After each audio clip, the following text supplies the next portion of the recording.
Voilà, ben écoutez, je prends le relais. On a eu donc un riche moment. C'est d'ailleurs d'actualité. Certains montent les marches, d'autres reçoivent des prix. Bravo, bravo à vous trois pour ces belles expériences. L'objet de l'heure qui vient est justement de mettre en évidence, en valeur ces parcours et ce qui permet de comprendre, ce qui permet d'expliquer des réussites, de reprise d'entreprise, la réussite et les facteurs de la transmission d'entreprise quand elle est réussie. Donc, Monsieur Ehrenschmidt vous avez évoqué un certain nombre de paramètres qui vous ont chacun permis d'aborder sereinement, certes difficilement, mais en tout cas sereinement, ce projet de reprise d'entreprise. J'aimerais vous poser une question. Alors peut-être déjà à Monsieur Goffaux, qu'est-ce qui, dans votre parcours, selon vous, à la lumière de ces quelques mois et quelques années déjà passées, vous a permis justement, quels sont les paramètres clés qui vous ont permis de réussir ce projet qui effectivement au jour le jour est remis sur le grill, hein, c'est effectivement le lot de tout chef d'entreprise qui est face au risque et à la nécessité au quotidien de prendre ces risques et de prendre le bon chemin, effectivement aussi. François, dites-nous, selon vous, quels sont les points essentiels sur lesquels vous expliquez, vous justifiez votre parcours et votre réussite que nous couronnons ce soir. Il y a beaucoup de choses, je pense, qui ont déjà été dites, qui vont être redites, et peut-être ça peut apparaître comme une généralité assez souvent, mais dans mon cas personnel, le premier facteur, à mon sens, c'est l'environnement familial. Parce que pour ma part, le parcours a été assez long. Il s'est écoulé 2 ans entre le moment où j'ai quitté mon emploi de salarié pour ce projet, puisque après j'ai enchaîné 2 jours après au CRA, et la reprise de l'entreprise. 2 années, donc il s'est passé beaucoup de choses. J'ai dû regarder à peu près 80 dossiers, j'ai dû faire à peu près une dizaine de lettres d'intention. Il y a eu beaucoup d'aventures sur le financement et autres. Donc si on n'est pas soutenu, si l'environnement familial n'est pas convaincu du projet, je pense que c'est très très compliqué d'aller au bout. Et il y a plein de moments où on peut se trouver des bonnes raisons de ne pas y aller, et de ne pas aller à l'objectif. Donc je pense que ça, c'est vraiment un facteur dominant, puisque finalement des projets, il y en a beaucoup, et voilà. Et au bout du bout, il y a nous, son environnement familial, voilà. Donc ça, c'est un facteur important. Et vous disiez, ça se vérifie tous les jours après la reprise, et ça reste le cas, puisque je pense qu'on travaille tous quand même beaucoup. Et il faut aussi que la famille soit conciliante là-dessus. Donc ça, c'est un facteur, à mon avis, essentiel. D'accord, donc ce serait pour vous le facteur... vous en voyez d'autres, des facteurs Oui, parce qu'après les autres, c'est beaucoup de moyens et des choses qu'on peut acquérir au fur et à mesure. Voilà. Donc un autre élément, et ça constitue aussi, ça fait partie de l'entourage, c'est l'équipe, c'est les conseils, c'est savoir s'entourer et se faire conseiller. Puisque moi, dans mon cas personnel, comme beaucoup de repreneurs, au début, j'ai essayé un peu tout seul.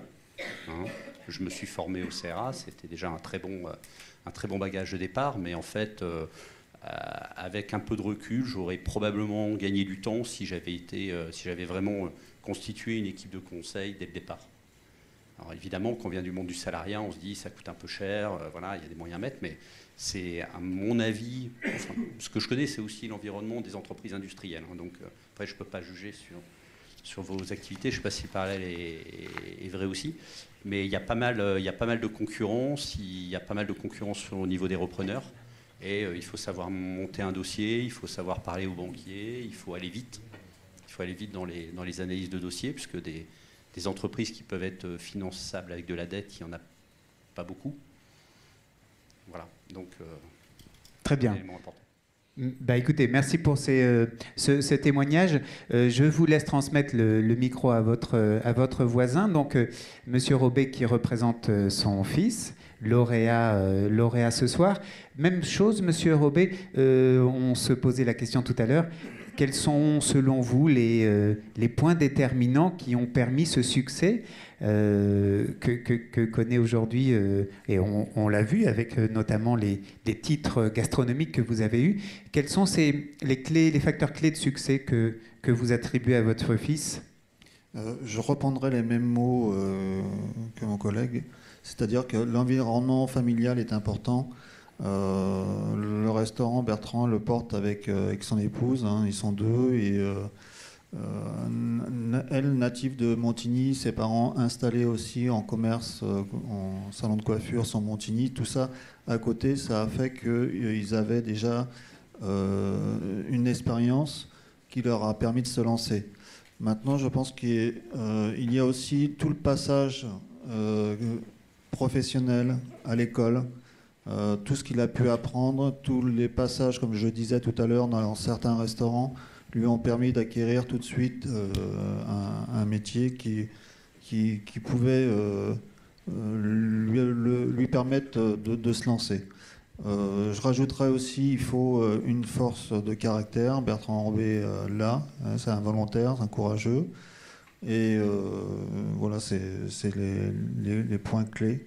Et puis la rencontre aussi avec son chef cuisinier tout de suite à l'ouverture, qui lui permet d'inventer des plats, de renouveler leurs cartes. Récemment, ils ont mis en place tous les deux un menu dégustation. Ils essayent d'entreprendre, de créer. Et j'ajouterais que la création ou la reprise, c'est bien. Quand ça fait déjà 2 ans que ça fonctionne, et voilà, on va croiser les doigts et ça fonctionne bien, il faut aussi savoir durer et rester toujours au même niveau. Très bien. Donc on comprend de vos propos effectivement que l'ouvrage est au quotidien à mettre, à remettre. Effectivement, l'environnement familial est un point essentiel. Vous le souleviez également, votre voisin. Le facteur chance, finalement, hein, la chance qui se travaille, on l'évoquait également en introduction, cette chance, elle se saisit. Il faut savoir au quotidien la travailler. Je vous laisse transmettre le micro à votre voisin et qu'il également nous réponde à cette question toute simple, mais qui néanmoins révèle cette expérience. Quels sont selon vous les facteurs clés de votre succès ? Alors moi, j'aurais bien aimé dire la famille, mais je l'ai perdu. Mais enfin, après, il y a beaucoup de sacrifices. Hein. C'est vrai qu'un chef d'entreprise, ça doit penser à se sacrifier. Enfin, en l'occurrence, pour moi, c'est un maître mot, un maître clé. Maintenant, je pense que c'est toute mon expérience professionnelle. Hein. Moi, j'ai pas fait des grandes études, j'ai fait de l'apprentissage. Puisque dans le métier de la restauration, les études n'étaient pas très valorisantes au niveau de la France, malheureusement. Enfin, à l'époque, je faisais des stages en Allemagne où la partie manuelle était très valorisée. En France, c'était le contraire. Mais quoi qu'il en soit, il y avait un peu de frustration et puis j'avais toujours envie d'entreprendre, tout petit. Après, j'étais propriétaire d'une maison à 20 ans. Enfin, je voulais toujours accéder à d'autres choses. Je me donnais des objectifs, je voulais à tout prix les atteindre. Enfin, après, je faisais un peu de sport. Ça aide aussi, malgré tout, parce qu'il faut être fort mentalement. Il faut subir des échecs. Parce que j'ai déjà eu une boulangerie-pâtisserie et ça n'a pas été un échec, mais je l'ai ressenti comme tel parce que c'était très dur physiquement. C'était des horaires de fou. Enfin, je pense que il y a beaucoup de chefs d'entreprise qui ont le même niveau que les Chinois où on dit qu'ils travaillent beaucoup, mais en France, ça existe. Hein. On travaille 7 sur 7 à faire des 15-16 heures. On ne le dit pas assez, mais il ne faudrait pas avoir peur de le dire. Et puis des expériences. Après des expériences, des expériences humaines, je l'ai vécu dans le médico-social où face à des gens qui étaient en fin de vie, face à beaucoup de gens qui avaient vraiment des vrais drames, hein, pas des faux drames où ils s'inventaient des maladies. Enfin, moi, j'ai été dans des milieux hospitaliers où des enfants qui avaient 12 ans, qui avaient des maladies très graves et ils m'ont donné beaucoup de courage. Parce que je me dis, faut la vie, quand on est en pleine santé et puis qu'on a une tête bien faite et qu'on est assez intelligent, on peut faire des belles choses. Donc avec ce parcours-là, on n'apprend pas à faire de la bonne restauration, mais on apprend à gérer de l'humain et à voir comment l'être humain fonctionne, hein, parce que malgré tout, on a une même méthodologie de pensée. Et puis voilà, je me suis lancé dans l'aventure de l'entreprise. Mais avant, pour acquérir ça, j'ai investi dans l'immobilier parce que je me suis dit, pour avoir une belle entreprise, il faut avoir des beaux fonds. Quand on a des beaux fonds, c'est là où vraiment on prend vraiment la valeur du risque. Parce que quand on achète une entreprise qui est à l'heure d'aujourd'hui, c'est beaucoup d'entreprises qui sont en difficulté, même s'il y en a qui ne le sont pas. Mais enfin, pour ma part, c'était ça. Donc, c'est vraiment, comme je le disais tout à l'heure, voilà, 45 ans où on a construit. On a construit une trésorerie assez importante et on remet tout en cause. Et c'est là où il faut avoir beaucoup d'intelligence. En général, on ne veut pas la prendre. Et moi, j'ai pris le risque. Et puis voilà, maintenant, il faut continuer. 2 ans, c'est pas grand-chose. Et ça se juge sur plusieurs années, l'entreprise, et puis voilà. Et puis si, effectivement, faut convaincre les partenaires financiers. Moi, là, 1 an après, j'ai été les convaincre pour avoir un lieu, parce que voilà, dans le milieu du traiteur, on est beaucoup sur le visuel, il faut avoir un lieu. Donc, ils nous ont encore fait confiance pour investir sur un domaine, un château familial qui n'était pas connu, qui était à côté de chez nous. Et voilà. Après, il faut avoir une analyse fine de ce qui va se passer dans les années à venir, ou sinon on rentre dans le mur. C'est ce qui se passe avec beaucoup d'entreprises qui ont des années et des années et puis qui meurent. Et ça fait mal au cœur de voir des belles entreprises qui ont vécu 40, 50, 60 ans et puis qui disparaissent là ces dernières années. Et c'est dommage qu'on n'arrive plus à accompagner, ou que les chefs d'entreprise n'arrivent plus à se remettre en question et avoir d'autres moyens de faire valoriser leur entreprise. Voilà.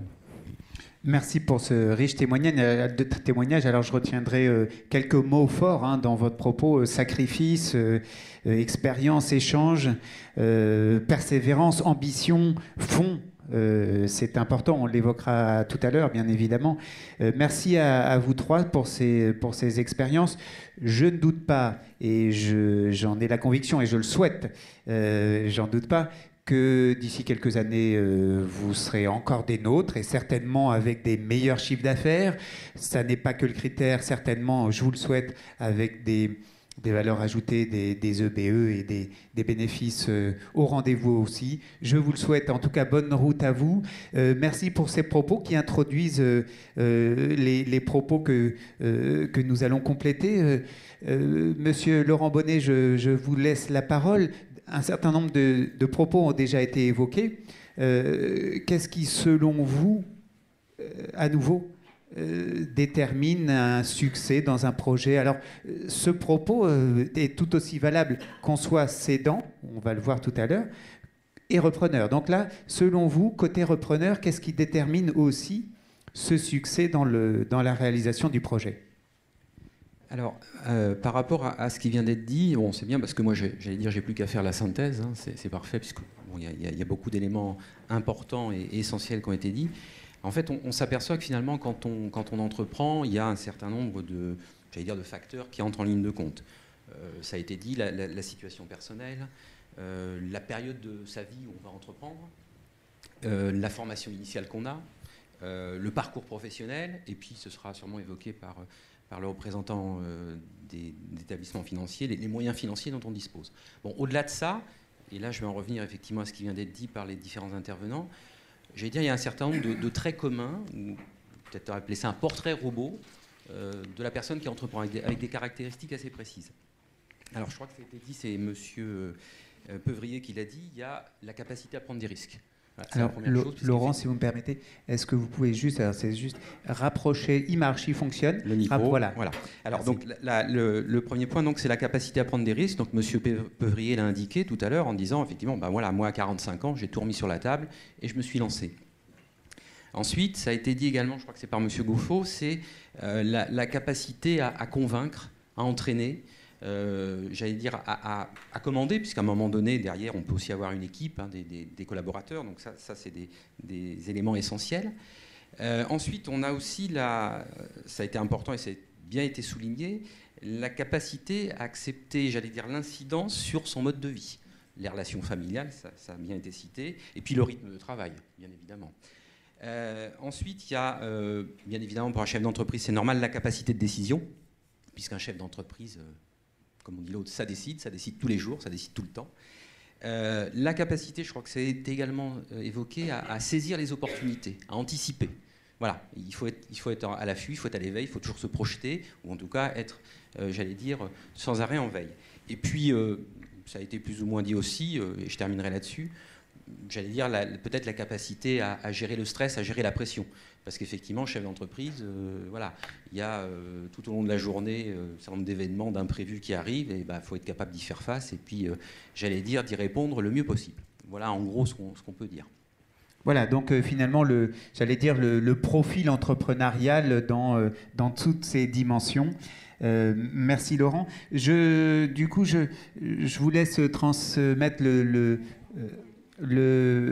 micro à Monsieur Deroc, qui va nous évoquer ce qui a déjà été un petit peu dit en filigrane. Selon vous, partenaire financier des projets, quels sont les autres facteurs qui déterminent la réussite d'un projet à la lecture, pas que des bilans, et vous allez nous en témoigner. Alors effectivement, ce n'est pas que à la lecture des bilans, et ça a été dit dans les témoignages. Le premier élément qui va être regardé avec beaucoup d'attention, c'est le profil du repreneur et son expérience. Et ça a été évoqué dans pratiquement chacun des témoignages. Le premier élément, je vais employer le mot de risque, que va regarder le prêteur dans un dossier, c'est la rupture managériale. Et donc, le premier vraiment élément sur lequel un repreneur doit travailler pour convaincre ses partenaires, c'est de prouver que son profil, son expérience est vraiment en adéquation avec le profil de la cible qu'il souhaite acquérir. Alors, ça peut être par son parcours donc professionnel, ses compétences, ses diplômes, les relations qu'il avait éventuellement avec la cible. Ça peut être parfois une relation de client-fournisseur. Voilà, donc ça c'est vraiment un élément, c'est essentiel. C'est avant même la prise en compte des éléments financiers, que ce soit, et de la capacité financière du repreneur. C'est vraiment un élément c'est le numéro 1. Alors, ça m'amène à vous poser une question peut-être un peu taquine, excusez-moi. Est-ce que les établissements bancaires se disent s'il n'est pas du métier, je ne finance pas? Est-ce que c'est la tendance? Est-ce que je pourrais peut-être le comprendre entre vos lignes, les lignes de vos propos? C'est certain que, et je viens de le dire, c'est certain que quelqu'un qui n'a pas du tout d'expérience dans le métier pour lequel il souhaite ensuite exercer et investir et prendre des risques, c'est sûr que c'est un élément qui sera défavorable. Après, on a aussi, heureusement, des dossiers qui arrivent avec plusieurs associés. Et ça, c'est et généralement, c'est on va dire un couple d'associés qui sont complémentaires. Je prends un exemple. Quand on a quelqu'un qui vient de grandes entreprises, qui a été certes, on va dire, à la tête d'équipe importante, ça donne une expérience, mais quand on travaille dans un grand groupe, on a des supports, des services supports, que ce soit juridique, RH, etc. Être chef d'entreprise, dans une PME, c'est différent. C'est plus compliqué, c'est moins compliqué que de gérer 200 personnes dans une grande entreprise, mais c'est vraiment différent. Si c'est pour reprendre une PME, on va peut-être préférer le profil de quelqu'un qui aura l'idéal d'avoir un ancien salarié de l'entreprise. Je pense que j'avais entendu ça tout à l'heure. Voilà, donc quand on a plusieurs associés et que à eux tous, ils arrivent à rassembler un peu ce qu'on recherche, effectivement, c'est l'idéal. Mais j'allais dire, c'est avant tout même, pour le repreneur, je dis pas qu'on parle de prise de risque, il faut de l'audace, certes, mais j'imagine pas non plus un repreneur se lancer dans une activité qu'il ne connaît absolument pas ou pour laquelle il n'a pas une proximité. Et justement, le mot de proximité, Monsieur Goffaut, vous l'évoquiez dans vos propos. Je vous sentais frémir à l'envie de prendre le micro. Dites-nous ce que vous pensez de ce point-là. Oui, tout ça, c'est sûrement très vrai. Et bon, moi, je me reconnais par rapport à certaines choses qui m'ont été dites sur des dossiers. Je pense aussi qu'il y a un élément fondamental, c'est la qualité de l'interlocuteur bancaire. Parce qu'effectivement, dans ce process, on monte son dossier, on lâche le coup et on ne maîtrise plus rien. Et le comité d'engagement, on n'a pas de possibilité d'argumenter, on n'a pas de possibilité de se montrer, de valoriser son projet. Et effectivement, après avoir fait un tour bancaire de 8 banques, voilà, j'ai vu une certaine différence de niveau entre les interlocuteurs et leur capacité à valoriser le projet. Pas faire toute la soirée dessus, mais c'est... Non, mais on est là pour écouter des expériences, et donc je pense que c'est intéressant également. Donc vous avez fait plusieurs établissements, et effectivement, il y a comme dans tous les métiers, tous les interlocuteurs n'ont pas le même niveau de compétences. Je pense que, alors en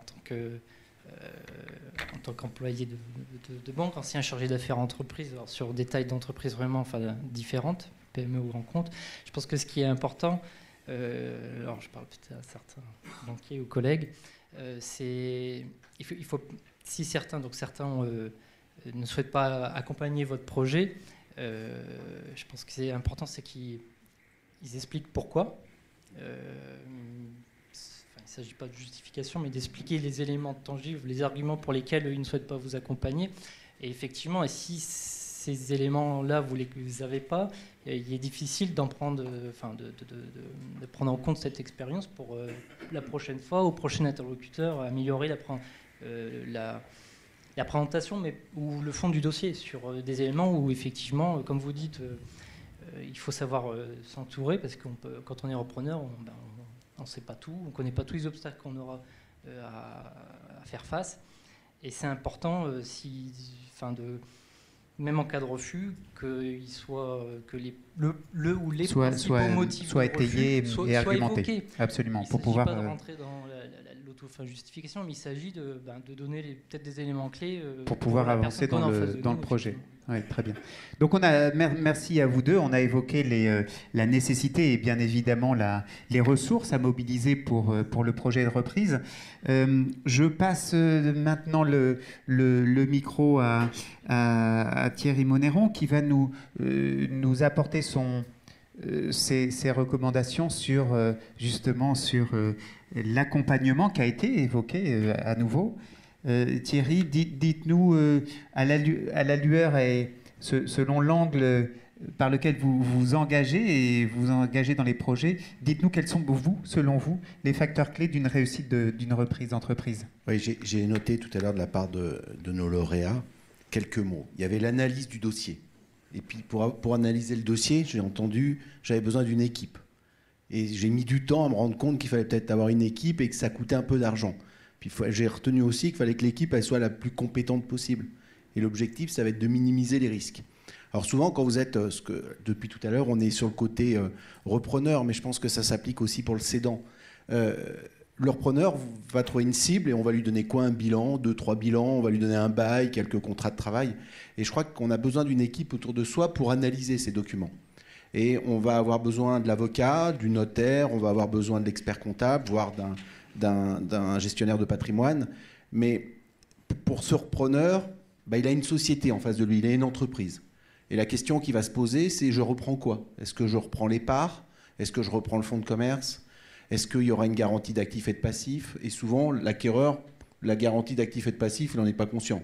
Il tape dans la main du vendeur qui lui dit « je te vends ma société tant », tout le monde est d'accord. Puis à ce moment-là, l'équipe qui est compétente, elle va arriver dans le dossier. Et c'est à partir de ce moment-là qu'il y aura le bazar. Où on était copains et d'un seul coup, on se regarde un peu plus, pas méchamment, mais il commence à avoir un peu de tension.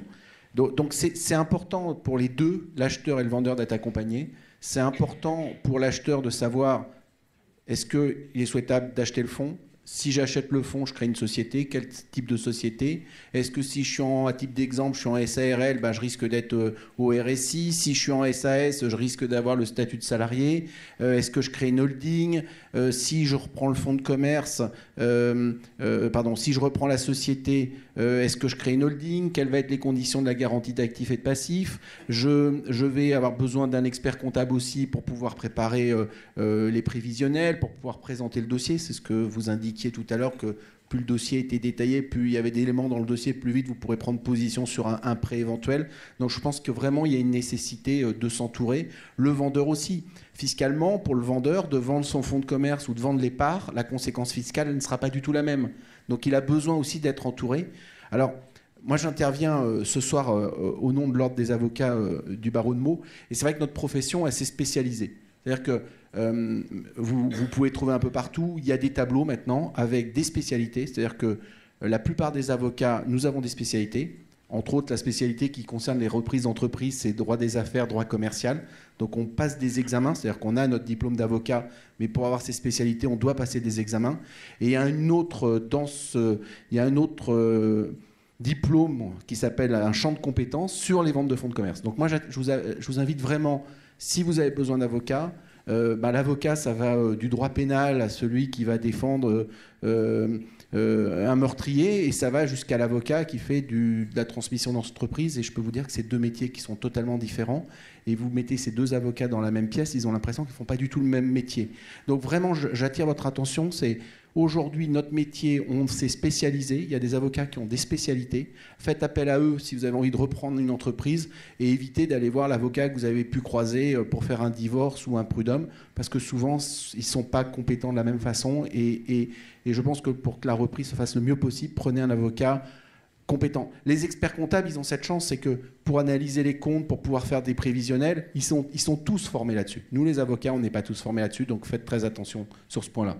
Voilà. Merci Thierry pour insister sur cet accompagnement. Cet accompagnement qui vous est également proposé par les organismes consulaires, la Chambre de métier bien évidemment, la Chambre de commerce. On évoquait tout à l'heure, je le salue, je ne sais pas, Hervé Lombard du CRA. Autant d'organismes qui, en amont du projet de reprise ou en amont du projet de transmission, vous fait cheminer, vous fait réfléchir, vous fait construire votre projet. Et quand c'est mûr, eh bien voilà, on constitue une équipe autour de ces compétences. D'où d'ailleurs la pertinence de ce réseau Transmettre et Reprendre en Seine-et-Marne, qui mobilise des équipes, des compétences autour de projets, autour d'entrepreneurs que vous êtes. D'ailleurs, ça me donne maintenant l'occasion de vous réadresser le micro. On l'a évoqué dans vos différents parcours, reprendre une entreprise et réussir cette reprise, c'est aussi apporter de la valeur à l'entreprise. Dans vos propos, j'ai entendu valeur ajoutée. Brièvement, est-ce que l'un ou l'autre, vous pourriez nous évoquer la petite touche, ou certainement plus que ça, la patte, et peut-être même les savoir-faire que vous avez apportés, votre façon de gérer différemment, mieux certainement, l'entreprise que vous avez reprise. Voilà, le propos que je souhaite vous faire exprimer, c'est quelle est la valeur que vous avez apportée à l'entreprise. Vous évoquez, Monsieur Pevrier, une entreprise déficitaire depuis quelques années. Il y a donc eu quelque chose en plus que vous avez amené, que l'équipe a amené. Dites-moi, voilà, quels sont les éléments de valeur qui ont contribué à cette réussite ? Moi, c'était dans le projet de développement, donc d'aller sur un autre secteur d'activité. Donc, c'était vraiment ce secteur d'activité qui permettait à l'entreprise de pouvoir voir un petit peu l'avenir un peu meilleur. Donc, et puis amener des compétences au niveau de la structure, de structurer une entreprise, parce qu'une PME, beaucoup de PME ont du mal à se structurer. Donc, moi, j'avais compris qu'il fallait un vrai service commercial, un service qualité. Après, il y a encore d'autres choses à valoriser, mais un service comptable. Donc c'est vrai que plus on arrive à avoir d'autonomie là-dessus, plus on arrive aussi à se projeter dans des prévisionnels, à suivre au mois par mois son chiffre d'affaires, et puis de se dire là où on est bon, là où on est moins bon, quelles sont les priorités. Donc c'est vraiment d'avoir un champ de compétences, et c'est en ayant une structure qu'on peut avoir ce champ de compétences, et c'est là où on peut voir l'avenir de l'entreprise, et c'est là où on peut voir ses forces et ses faiblesses, et là où on doit agir et où on doit apporter des plans d'action. Donc c'était vraiment cette vision-là. Et puis après, voilà, quand vous avez des chefs d'entreprise qui sont vieillissants, qui ont déjà vécu un gros parcours professionnel, vous avez quelqu'un qui a 45 ans qui est beaucoup plus jeune, donc il apporte sa pêche, quoi, sa niaque. Donc pour ma part, c'était ça. Et puis voilà, après, voilà. Merci. Oui, en fait, j'ai peut-être dit au départ sur la complémentarité. En fait, je pense que c'est de l'analyser avant de reprendre l'entreprise, de savoir là où on va pouvoir amener quelque chose. En l'occurrence, assez rapidement, c'est ce que vous disiez, c'est de l'organisation structurée, mettre en place quand même un minimum de process, parce que finalement, moi, l'entreprise, que j'ai reprise, il y avait 5 personnes, dont le cédant et son épouse. Donc beaucoup d'intuitus personnés. Et voilà, donc quand le cédant est parti, quand son épouse est partie, il faut pouvoir faire tourner la boutique. Et puis finalement une entreprise qui marche très bien avec peu de personnes. Donc si on veut grandir, il faut pouvoir organiser les choses pour pouvoir faire en sorte que les choses soient reproductibles, pouvoir déléguer, ce que j'ai découvert. Hein. Vous parliez de grosses entreprises, c'était pas mal mon cas. Et c'est vrai que j'y suis trop confronté encore tous les jours, c'est que le niveau de délégation est quand même très faible. Donc pour pouvoir grandir, il faut pouvoir arriver à casser certains réflexes. Ils ne sont pas mauvais, mais donc c'est de l'apprentissage, c'est apprendre à faire, voilà, déléguer. Et ça, c'est vraiment pas facile de passer un cap. Voilà. Donc voilà, je pense que j'ai apporté la valeur ajoutée là-dessus. Du marketing, présenter le produit, en parler. Donc vous avez libéré communiquer. les savoirs, vous avez le sentiment d'avoir libéré des envies, des potentiels, c'est un peu ça que... Rien de génial, mais organiser et puis gagner là où il y a des choses inutiles qui pouvaient être faites tout simplement par habitude. Hein. Enfin, moi, si je réussis, si dans 20 ans je suis plein de mauvaises habitudes et de choses, voilà, très certainement, puisque je ne serai pas au même stade de mon parcours. Donc c'est déjà déblayer un peu là-dessus. Et puis, mais après, je pense qu'il y a un truc qu'il ne faut pas oublier, c'est le développement commercial, parce que celui qui était là avant, il était bon, il connaissait son marché, et là, il faut reprendre le flambeau. Et ça reste quand même le point essentiel. Gérer, gagner en trésor, encaisser, tout ça, c'est essentiel, mais il faut renouveler les clients, parce que malheureusement, il y en a qui partent. Voilà. Voilà, si les clients étaient fidèles et de façon éternellement fidèle, ça se saurait, puis on serait peut-être tous chefs d'entreprise. Monsieur Robet, si vous avez un propos... D'un point de vue extérieur, parce que je ne veux pas parler à la place de Bertrand Robet, mais quand je le vois, c'est une remise en question en début de semaine. Voilà. Il a l'impression de redémarrer son entreprise toutes les semaines, à offrir une carte nouvelle, à se remettre en question. Voilà, et puis les conseils, les aides. Hein, s'il est passé de l'ouverture de son restaurant à un chef cuisinier lui-même en salle, là, c'est les aides, les conseils qu'on a pu lui apporter, c'est de passer maintenant à 3 contrats d'apprentissage. Voilà. Laurent, je me retourne vers vous. Vous êtes accompagnateur, on l'évoquait, au titre de la Chambre de métier. Non, le mot est pas bon. Si. Bruno, pardon. Voilà. Toute l'équipe, du coup, dans mes propos, s'y retrouve et c'est tant mieux. Dites-nous, voilà, de votre expérience, qu'est-ce qui, dans les expériences que vous avez vécues et accompagnées, ont révélé ces valeurs ? Effectivement, la question, c'est, quand on est repreneur, voilà, quelle est la valeur ajoutée que vous allez pouvoir apporter à l'affaire que vous reprenez, et donc quels sont les outils et les leviers sur lesquels vous pouvez agir ou vous devez agir pour justement, ou pour le moins gérer à l'identique ou un peu mieux gérer l'affaire qui existait, ou encore mieux la développer. Alors là aussi, il y a déjà pas mal de choses qui viennent d'être dites. Alors, je ne vais pas être exhaustif dans la liste, mais parmi les leviers, bien évidemment, il y a l'outil de production. Il y a un parc machine.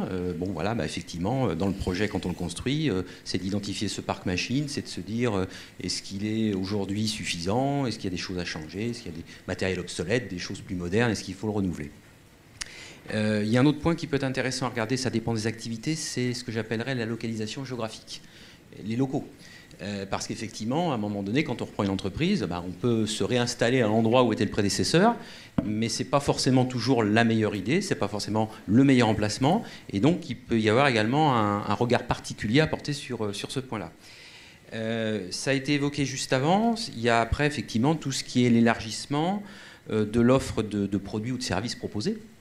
Voilà, c'est-à-dire on se pose des questions sur qu'est-ce que je vends, à qui je vends, quelle est la répartition du chiffre d'affaires par produit, par client. Voilà. Donc est-ce qu'aujourd'hui, finalement, l'organisation telle qu'elle est, elle est parfaite, ou est-ce que je peux la faire évoluer? Alors ça a été fortement souligné dans les autres aspects. Il y a l'organisation commerciale. Effectivement, le commercial, c'est dans l'entreprise que je reprends, s'il y a des collaborateurs qui gèrent le portefeuille client Est-ce qu'il y avait un collaborateur qui était plutôt dédié ou est-ce que c'était l'ancien dirigeant qui le faisait? Et est-ce que moi, en tant que repreneur, je reprends les fonctions, j'allais dire, au pied de la lettre? Ou alors, est-ce qu'il y a une personne donc, qui était plus spécifiquement en charge de la fonction? Et est-ce qu'il faut ou pas, finalement, réorganiser la mission commerciale dans l'entreprise? Il y a aussi la notion d'équipe, ça a été dit. Combien il y a de collaborateurs? Qu'est-ce qu'ils font? Est-ce qu'il y a des hommes ou des femmes clés dans cette entreprise? Voilà, parce qu'effectivement, il y a des gens qui ont des savoir-faire particuliers, donc qu'il faut bien identifier. Et puis, en même temps, on regarde quel est leur âge, quelle est leur ancienneté, parce que derrière, ça va peut-être nécessiter d'anticiper, de prévoir, comme je disais tout à l'heure. Et puis, peut-être pour clôturer sur le chapitre, ça a été évoqué par un des intervenants juste avant, il y a ce que moi j'appellerais les avantages concurrentiels. C'est-à-dire, est-ce que, par exemple, à un moment donné, il ne faut pas s'interroger sur le fait d'avoir une marque, un label, quelque chose voilà, qui permet à l'entreprise de se démarquer, de progresser. Alors, je ne l'ai pas précisé, mais ça va de soi. Finalement, ces remarques un petit peu de portée générale s'appliquent aussi bien finalement lorsqu'on est sur une reprise d'entreprise ex nihilo ou sur une reprise d'entreprise sous forme de croissance externe.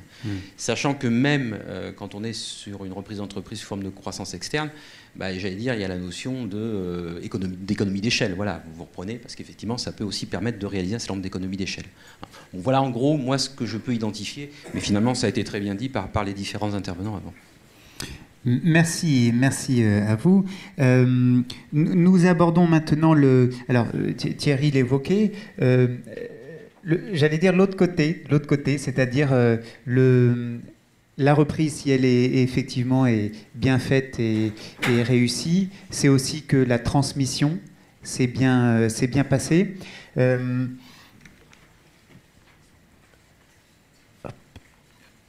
Se déroule, voilà. Alors, côté, Thierry, vous l'évoquiez, côté cédant, qu'est-ce qui va permettre qu'une entreprise puisse envisager de façon sereine et que le processus de transmission se fasse correctement?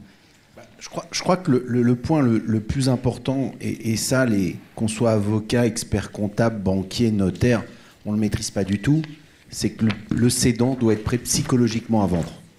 Et tant qu'il ne sera pas prêt dans sa tête à céder son entreprise, qui est son bébé peut-être depuis 5, 10, 20, 30, 40, 50 ans pour certains, tant qu'il ne sera pas prêt, il va avoir des acquéreurs défiler devant lui, et ça ne se fera pas. Alors François, est-ce que ça a été votre cas? Parce que vous évoquez 8 dossiers, me semble-t-il. Est-ce que ça a été votre cas? Avez-vous été confronté à un cédant qui ne l'a pas été finalement? Malheureusement, c'est plus de 8 dossiers, mais effectivement, il y a quelques dossiers qui ont fait l'objet de lettres d'intention assez formulées, bien étudiées, bien avancées, financement étudié et autres, où ça ne s'est pas fait parce que le cédant n'était effectivement pas vendeur. D'accord, donc Thierry, c'est à vous à nouveau le micro. Faites-nous part de votre expérience en la matière et des nécessités. Moi j'ai un dossier, je m'en souviendrai, je pense, toute ma vie. C'était un très très beau dossier. C'était Bouygues qui devait racheter mon client. Et beaucoup de réunions, une promesse de signer. Et la veille de la signature, vers 20h, j'ai un message et mon client me dit « je ne signe plus ». Et il avait une 50aine d'années. Et pourquoi? En fin de compte, en réfléchissant et en discutant avec lui, quasiment depuis 20-25 ans, il était chef d'entreprise. Et là, d'un seul coup, il se rendait compte qu'il allait être responsable d'une filiale de Bouygues. Il se rendait compte que c'était plus lui qui allait choisir ses collaborateurs, peut-être plus choisir sa secrétaire. Et puis surtout, ce qu'il avait marqué, c'était un fou de voiture. Donc il avait une très belle voiture et on lui avait fait comprendre qu'un responsable de filiale chez Bouygues ne pouvait pas rouler avec ce type de voiture. Et ce détail-là lui a fait prendre conscience qu'il n'était pas prêt à vendre. Et je crois que 5-6 ans, ça doit remonter à 7-8 ans. Je crois qu'il est juste en train d'essayer de vendre son entreprise à ses salariés. Voilà. Donc il n'était pas prêt et 8 ans après, il est encore en train de cogiter pour savoir s'il va vendre ou pas vendre. Donc ça, c'est le premier point. Il faut que le cédant soit prêt. Une fois qu'il est prêt, il doit se poser des questions. Est-ce qu'il a 100% du capital? Est-ce que le capital, il ne l'a pas donné? Parce que je vous rappelle, il y a une vingtaine d'années, les montages, c'était, il fallait, lorsqu'on avait une SARL, parce qu'à l'époque il n'y avait quasiment pas de SA, j'avais une SARL, il ne fallait pas être au RSI, donc il fallait que j'ai 50% voire moins. Et aujourd'hui, je veux vendre mon entreprise, ben oui, j'ai 50%, mais il y a 50% qui sont entre les mains d'un copain. Alors déjà, vous avez eu une surprise quand on est passé de l'euro du franc à l'euro, parce que les promesses qui avaient été faites, les promesses de cession de part en blanc, elles étaient en francs, donc il a fallu déjà aller revoir son copain. Et puis là, aujourd'hui, il va se rendre compte que, parce qu'on lui avait expliqué il y a 20 ou 25 ou 30 ans qu'il fallait mieux être affilié comme un salarié, donc avoir moins de 50% de son capital, il va se rendre compte que la plus-value qui peut être exonérée lorsqu'on prend sa retraite, elle ne va être exonérée que sur 50% de son capital. Donc il y a tous ces points-là, c'est de récupérer donc les parts, être sûr que ses associés sont prêts à vendre en même temps que lui, c'est de savoir est-ce qu'il a un projet derrière, est-ce que si c'est une entreprise individuelle et qu'on a l'immobilier dans l'entreprise, on fait quoi? Est-ce qu'on crée une SCI pour pouvoir louer les locaux aux cédants? En fin de compte, il y a toute une approche, il y a vraiment une étude du dossier et c'est assister ce cédant pour lui apporter les meilleures solutions. Mais tant qu'il ne sera pas prêt, la vente elle ne se fera pas. Il y aura toujours une excuse. Je voudrais juste rebondir, parce que je crois qu'on en a parlé un petit peu. C'est cette lettre d'intention. Si je peux avoir 2 minutes, parce que personnellement, je suis contre les lettres d'intention. Voilà. Ah, donc, alors ça c'est mon grand dada. Je suis contre les lettres d'intention. Parce que pour moi, une lettre d'intention, c'est vous allez écrire au vendeur. Et bon, là, alors Thierry, là, on rentre dans la technique. Oui, mais alors, juste 2 secondes. Je vous laisse pas 2 minutes, 1 minute. Allez, 1 minute. Allez. C'est parce que tout à l'heure, j'entends les 8 projets ou plus avec des lettres d'intention. Et la lettre d'intention, c'est je vais écrire à l'acquéreur, au vendeur, je vais dire je suis intéressé par votre affaire, je m'engage à avoir une confidentialité, etc. Mais pour qu'une lettre d'intention soit valable juridiquement, on est quasiment sur une promesse de vente. Et je ne comprends pas le temps qu'on perd avec cette lettre d'intention. Pour moi, on se met, alors c'est aussi, je reviens sur l'approche psychologique, on se met autour d'une table et on négocie une promesse de vente. Que ça soit une fonds de commerce, que ça soit de part. Et là, en défilant, on va prendre le projet d'acte et on va voir point par point. Au bout de 2 heures, sincèrement, on sait que si le vendeur il a envie de vendre ou pas. Alors que la lettre d'intention, on va faire la lettre d'intention, elle va circuler entre les conseils, 15 jours après, on sera encore à la lettre d'intention, 1 mois après, on n'aura toujours pas discuté réellement du projet, alors que si on passe tout de suite à la promesse de vente, je vous assure qu'en un rendez-vous qui dure 2 heures, on sait si l'affaire va se faire ou pas se faire. Voilà, donc on ne tourne pas autour du pot, on retrousse les manches, on cause, et ça se décide. Alors que c'est sûr, les portes vont peut-être se claquer plus rapidement, mais au moins on pourra passer à un autre dossier plutôt que perdre 1 mois ou 2 avec cette lettre d'intention. Voilà. Donc Thierry, vous insistiez sur la préparation la préparation psychologique du cédant et puis de son environnement familial, parce que bien souvent madame est dans l'entreprise, elle a un job de salarié quelquefois, il y a aussi cet environnement. Oui, alors là on va rentrer encore un peu plus dans le détail du dossier. C'est madame travaille, est-ce que madame a envie de partir tout de suite à la retraite ou est-ce que madame a envie d'être licenciée? Donc on va se mettre... Pardon, ou monsieur. Oui, mais là, la question, c'était monsieur. Donc, j'ai répondu par rapport à madame. Mais ça peut être l'inverse. Et ça peut être monsieur et madame, et ça peut être... donc, on peut aller très, très loin. Plus sérieusement, c'est à partir du moment où les époux, les concubins ou les pacsés sont dans l'entreprise, c'est de savoir si le chef d'entreprise part, est-ce que sa moitié part en même temps, est-ce qu'il y a des enfants. Donc c'est tous ces points-là qu'on doit évoquer, essayer de trouver des solutions. Et c'est des points qu'on doit évoquer rapidement parce que lorsqu'on va monter un prévisionnel, à partir du moment où il y a monsieur, madame, les enfants qui travaillent dans la société, tout le monde part, c'est un coût moindre au niveau des charges, c'est des salaires en moins, c'est peut-être la nécessité d'embaucher du personnel pour remplacer les membres de la famille qui quittent l'entreprise, c'est peut-être des diminutions de charges, ça va être des prévisionnels qu'on va pouvoir présenter aux banquiers, et peut-être qu'on a une société qui est proche de 0 au niveau de son bénéfice parce que c'est une volonté de la famille, et à partir du moment où on va être seul à travailler, qu'on va embaucher des salariés, peut-être qu'on sera plus proche de 20, 30, 40, 50 000 euros de bénéfices, et à ce moment-là, le dossier ça sera un autre dossier vis-à-vis de la banque. Voilà. Alors, merci Thierry, vous abordez les chiffres. Les chiffres finalement que Raphaël va nous détailler, parce qu'il y a quand même, vous l'aviez évoqué, Monsieur Deroc, bien sûr, des aspects financiers de la reprise. Alors dites-nous, parce que finalement on a parlé du processus, on a parlé de la préparation du cédant. Alors déjà, j'ai également une question. Sur quel délai, de quel délai parle-t-on? C'est une préparation, mais sur quelle durée, première chose. Et puis, deuxième question que je vous adresse, on parle souvent dans la préparation de la cession d'entreprise d'une préparation d'un toilettage des comptes. Dites-nous exactement, ou en tout cas plus précisément, ce qu'il en est dans ces propos. Oui, effectivement, la première chose, c'est le timing qui est opéré. Il faut bien souvent, j'ai quelques clients qui viennent me voir sur des évaluations qui ont été faites, mais ils n'ont absolument aucune idée du timing qu'il peut y avoir dans une cession d'entreprise. Et la problématique, c'est que souvent, ils veulent partir en retraite, par exemple, et ça doit se faire immédiatement. Donc le timing est primordial dans une transmission d'entreprise. Il faut bien comprendre que la vente d'une entreprise ne se fait pas facilement. Vous l'aviez dit tout à l'heure, vous avez vu 8 entreprises ou même plus avant d'acheter. De la même manière, pour un cédant, il peut y avoir pas mal de rebondissements dans la vente d'une entreprise. Donc pour le timing, il est évident que il faut prévoir, je dirais un minimum 3 ans pour vendre l'entreprise. Ça dépend bien sûr de la taille de l'entreprise, mais à minima 3 ans pour, on va dire, faire en sorte d'anticiper un peu les choses et d'organiser une vente qui soit dans des conditions optimales et dans les conditions de maximiser un prix. Alors pour le cédant et de maximiser le prix. Donc. Alors justement, dites-nous justement en quoi on organise, en quoi on optimise sur cet aspect bilan, organisation de l'entreprise, en quoi 3 années sont nécessaires. Voilà, je parlais de 3 années parce que bien souvent, quand on demande les comptes à une entreprise, on demande les 3 dernières années. Donc c'est pour ça que je parle d'un timing sur 3 années, histoire de vraiment faire en sorte de... Souvent, on parle d'habiller la mariée dans une entreprise. Quand on la vend, d'habiller la mariée, dans les 3 années qui précèdent, c'est pas péjoratif, c'est plutôt de faire en sorte que l'entreprise puisse...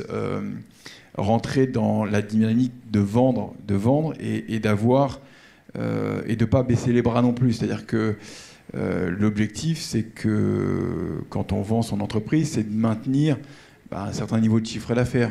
Donc un carnet de commandes qui soit plein et qui soit, on va dire, en vitesse de croisière et qu'il n'y ait pas de relâchement du cédant.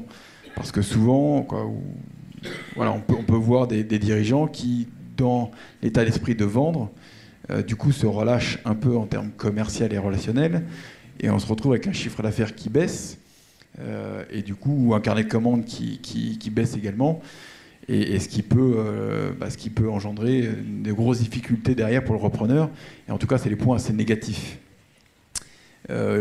Après on parle aussi de maintien de la rentabilité de l'entreprise, donc faire en sorte que on appelle ça des retraitements quand on prépare un dossier, parce que l'objectif c'est de préparer un dossier, c'est que le cédant prépare un dossier complet pour pouvoir derrière le donner aux différents acquéreurs. Ça c'est fondamental qu'il prépare un dossier qui soit complet et correct d'évaluation de l'entreprise et avec des éléments factuels. On parle de retraitement.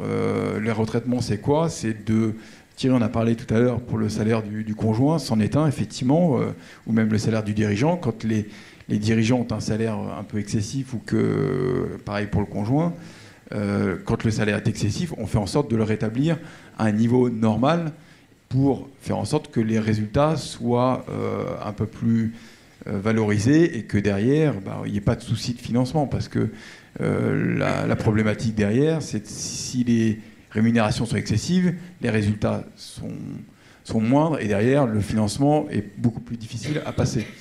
Donc on fait en sorte que sur les 3 années qui précèdent, on essaye d'entreprendre ces retraitements et puis de maintenir aussi ses investissements, faire en sorte de renouveler son outil de production, que ça tombe pas en désuétude, Je prends souvent l'exemple de... Alors là, comment dirais-je, l'alternative pour le dirigeant n'est pas évidente parce qu'il se dit, bah voilà, ça y est, moi j'ai passé une bonne partie ces 10 dernières années. Est-ce que c'est maintenant le moment de réinvestir?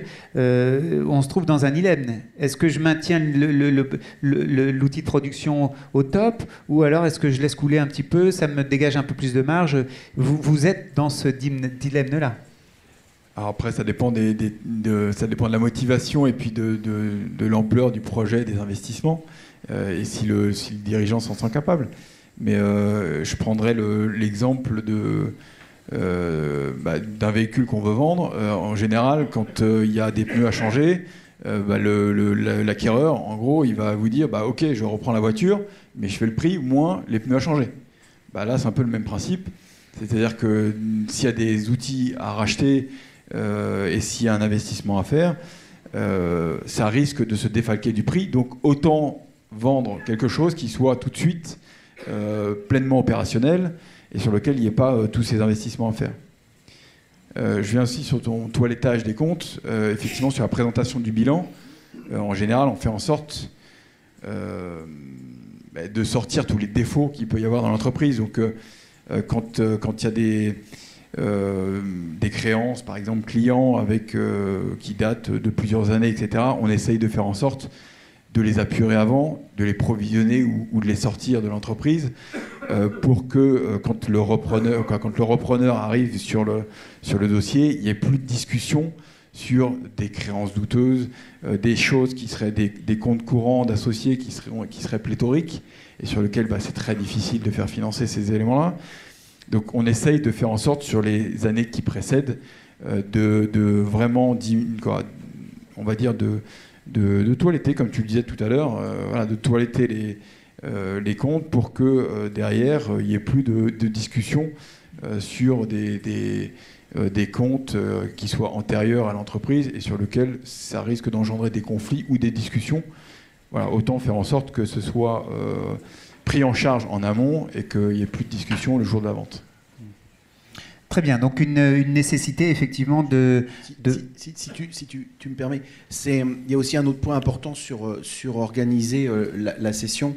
Il ne faut pas oublier que lorsque vous rachetez une société, l'acquéreur va vous demander une garantie d'actifs et de passifs. C'est la garantie qui permet à l'acquéreur d'être certain que s'il découvre des loups dans les tiroirs, vous lui garantissez le préjudice. Et très souvent, le dernier bilan va servir de bilan de référence pour cette garantie d'actifs et de passifs.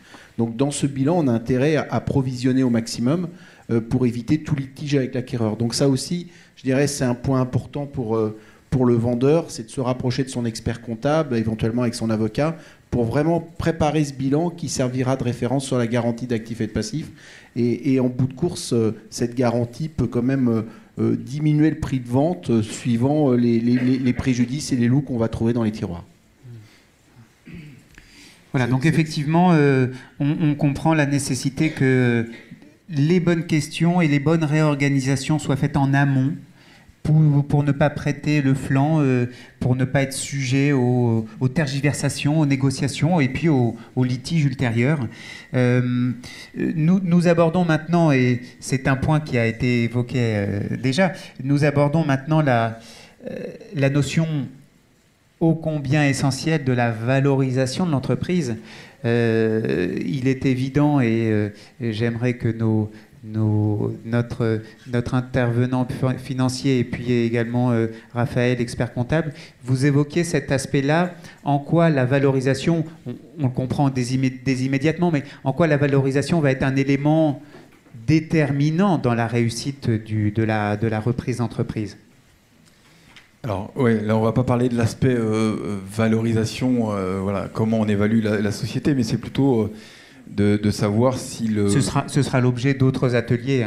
Ouais, voilà, là, ce serait un peu long, mais c'est plutôt déjà de savoir si une valorisation a été produite par le cédant, parce que bien souvent, le cédant a un prix en tête, ou des fois, d'ailleurs, pas toujours, mais il n'y a pas d'éléments... Je parlais de dossier tout à l'heure de présentation. Ce dossier de présentation qui a à remettre à tous les acquéreurs, c'est important qu'il y ait une valorisation qui soit faite par des experts, on va dire neutres, et qui ne soient pas le dirigeant d'entreprise qui ait fait sa propre évaluation, parce qu'il y aura un aspect trop subjectif, trop affectif. Donc voilà, déjà, la première question, c'est est-ce qu'il y a une valorisation qui a été faite et par qui ? Après, sur cette valorisation, c'est est-ce que le cédant, lui, est-ce que le cédant a bien accepté ce prix une fois que la valorisation a été faite? Est-ce que lui a accepté de valoriser son entreprise à ce prix-là? Est-ce qu'il l'a digéré? Et surtout, est-ce qu'il est en adéquation derrière avec l'acquéreur, avec une acquisition? Alors Raphaël, je vais être un peu taquin là. Est-ce que finalement, la boule de cristal, ou en tout cas les calculs que vous, experts comptables, faites, n'ont pas quelquefois pour objectif de dire, vous voyez, on est en phase. Le prix que vous souhaitiez, ça tombe bien, c'est le prix que mes calculs aboutissent. Est-ce qu'il n'y a pas tantôt, quelquefois, cette connivence? Non, le problème, c'est qu'on risque de se faire tacler après par l'acquéreur très très rapidement si les éléments ne sont pas basés sur des éléments factuels, ou par la banque d'ailleurs aussi. Moi, le premier élément, c'est surtout de s'appuyer sur le financement, c'est-à-dire est-ce que le financement est possible? D'accord, donc valorisation dans la perspective du financement et pas nécessairement de la satisfaction immédiate du cédant. Non, on est aussi là pour ramener un peu sur terre des fois les dirigeants qui veulent céder, pour leur expliquer ce qui va et ce qui ne va pas, ça c'est si on a bien anticipé. Après, s'il veut vendre assez rapidement, il y a des éléments à prendre en compte le plus factuellement possible pour la valoriser. Il faut le ramener sur terre par rapport à ça, en lui disant que ce n'est pas possible et que derrière, de toute façon, ça bloquera en termes de financement. Alors, je voyais M. Deroc et M. Gauffaut discuter entre eux. Vous avez certainement des choses à nous dire sur la valo. Alors, je disais de valorisation, il y en a dans les dossiers, il y en a autant qu'il y a d'interlocuteurs autour de la table. Entre le cédant, effectivement, déjà, et l'acquéreur. Après, puisque là, on se positionne côté cédant, effectivement, le cédant, il doit avoir à l'esprit que l'acquéreur aura besoin de lever de la dette, et que nous, la valorisation qu'on va regarder, c'est celle qui sera en adéquation avec la rentabilité de la société, sa capacité à distribuer des dividendes qui vont rembourser la dette d'acquisition. Donc il faut la valorisation, la bonne, c'est celle qui correspondra à un équilibre véritablement, où on ne va pas déséquilibrer excessivement l'entité avec un poids de la dette qui va être un vrai boulet pour la continuité de la pérennité de la société, parce qu'elle aura besoin d'investir, etc. Donc voilà, la valorisation, effectivement, il y a un travail donc une valorisation acceptée par le dirigeant et acceptable et, j'allais dire, digestible pour le repreneur et son parcours. François, vous vouliez évoquer quelque chose sur ce sujet? Oui, j'avais juste une remarque, c'est qu'aussi, c'est comment le cédant, finalement, est entouré pour mettre en vente son entreprise et communiquer sur cette vente. Puisque finalement, on sait bien, et vous le savez très bien, c'est qu'il y a a priori quand même plus de repreneurs que d'entreprises finançables en LBO. Donc à partir du moment où il y a un bon coup sur le marché, la différence, il y a plus de demandes que d'offres. Donc on voit aussi des repreneurs qui font la différence en mettant plus d'apports personnels pour un même niveau d'endettement, pour un même tour de table. Et ça fait augmenter aussi la valeur de l'entreprise. Donc la valorisation de l'entreprise, c'est aussi la façon dont le cédant la met en vente, communique. Et voilà, on le voit très bien avec les fonds ou les grosses sociétés qui mettent en vente des entreprises, généralement bien plus grosses que Père Industrie, et qui ont une vraie habilité à faire monter les prix c'est ça, donc et à organiser la compétition. Donc la surenchère qui peut nuire à la bonne valorisation. Effectivement, on entend ce propos, avec toujours le garde-fou de s'assurer que la valo soit amortissable, en tout cas sur le délai de remboursement. Raphaël, vous reprenez le micro, dites-nous. Non, simplement, effectivement, la valorisation, c'est aussi arbitraire par rapport à l'acquéreur. C'est-à-dire qu'on détermine une évaluation, on détermine une fourchette. Après, dans les discussions et dans les négociations, si c'est une personne morale qui rachète pour une croissance externe ou si c'est un repreneur, c'est pareil, il n'y aura pas la même valorisation. Il n'y aura pas les mêmes moyens. On l'a vu là très récemment dans les affaires avec Darty, qui s'est fait racheter, la surenchère des grosses boîtes. Mais voilà, à un moindre niveau, ça dépend qui rachète aussi en face. Et c'est vrai que si le côté cédant, on a pu présenter plusieurs dossiers et qu'on a plusieurs acquéreurs en face de soi, voilà, il y a l'apport qui peut jouer côté repreneur ou côté d'une personne morale qui est dans le même métier, qui a des synergies plus importantes et qui peut l'acheter plus cher parce qu'il y aura des synergies beaucoup plus importantes. Donc, après, ça dépend qui on a en face de soi et c'est les négociations qui vont faire le prix. L'évaluation, elle est là pour donner une base de négociation et de discussion. Après, la valorisation et le prix de cession final, il peut être bien différent parce qu'il y a plein de facteurs qui rentrent en ligne de compte. Bien sûr, et on l'évoquait au fil de ces interventions, le facteur d'individu à individu, qui s'établit, le lien qui s'établit ou pas entre le cédant et le repreneur. Raphaël, merci pour ce point de valorisation qui est effectivement un point clé dans la réussite d'un projet de cession et de reprise d'entreprise. Nous abordons le dernier point de cet atelier, à savoir, une fois que le projet est signé, l'accompagnement du repreneur par le cédant.